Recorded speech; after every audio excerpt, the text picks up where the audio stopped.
నమస్తే ఎక్స్‌ప్రెస్ మినిట్‌కు స్వాగతం. ఆంధ్రప్రదేశ్‌కు సంబంధించిన అప్డేట్స్‌ను చూద్దాం.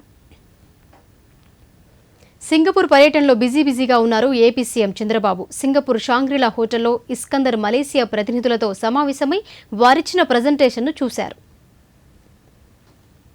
విశాఖ సమతానగర్లో భారీ గణనాథుడిని దర్శించుకునేందుకు భక్తజనం పోటెత్తారు. ఆదివారం సెలవు దినం కావడంతో 111 అడుగుల వినాయకుడిని భక్తులు పెద్ద సంఖ్యలో దర్శించుకున్నారు.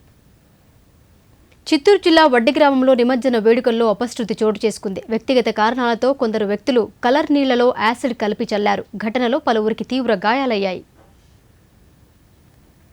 తిరుమలలో శ్రీవారి బ్రహ్మోత్సవాలు వైభవంగా సాగుతున్నాయి. వాహన సేవల్లో భాగంగా మలయప్ప స్వామి గరుడ వాహనంపై ఊరేగారు. స్వామివారిని దర్శించుకుని భక్తులు తరించారు.